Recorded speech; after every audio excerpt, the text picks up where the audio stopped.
Oiê, hora do vídeo. Vamos lá, falar um pouco da graça. Esses dias eu estava aqui no caminhão dirigindo e eu tenho ouvido muito podcast sobre vários assuntos. E um dos assuntos que eu estava ouvindo, não me lembro quem falou, mas eu achei muito interessante. Ele falando que a torta de morango tem gosto de torta de morango, senão não seria torta de morango.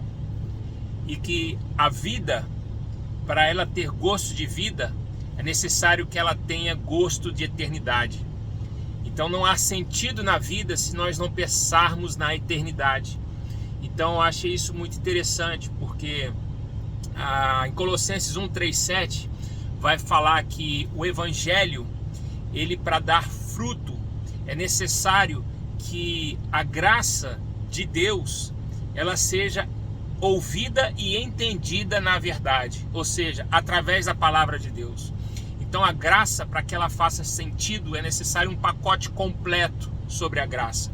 É necessário, tem um teólogo alemão, Dietrich alguma coisa, depois eu não sei falar o outro nome dele, começa com B, alguma coisa, é muito difícil pronunciar o nome dele, mas ele fala que a graça ela não pode ser barata, que a graça barata é aquela graça que ensina que a pessoa não deve pecar, mas não ensina como não pecar.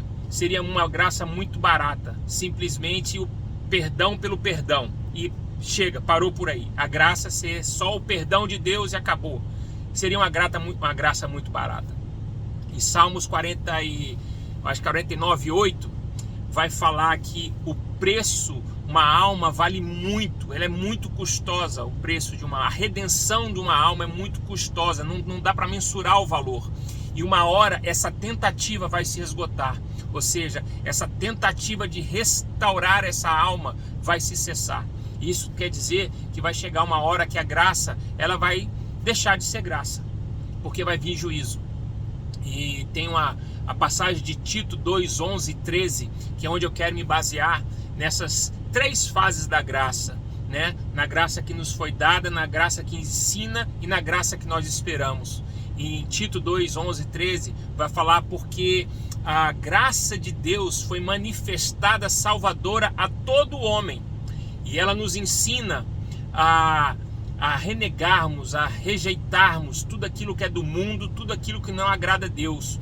E ela nos ensina a viver de maneira sensata, justa e fazendo tudo aquilo que agrada a Deus, ainda nessa era presente, enquanto aguardamos a bendita esperança, a manifestação do nosso Deus e Salvador Jesus Cristo.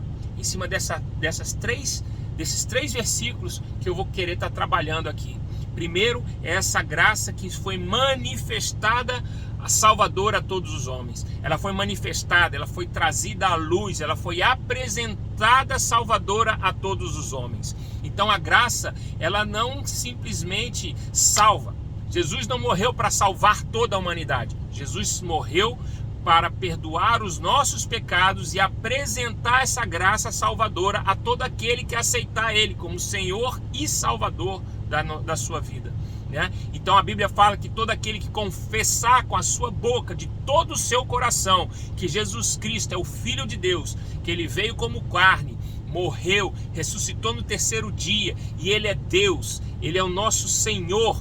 Muita gente quer ter Jesus Cristo só como Salvador, e a Bíblia não ensina isso. A Bíblia ensina que Jesus é o nosso Senhor e Salvador. Ele também é Senhor. Então Ele tem sobre nós a sua mão de poder e a sua mão zelosa, para que nós possamos servir a Ele. Então nós temos um Senhor, e Ele é Salvador. Ele se manifesta, Ele traz à luz essa salvação.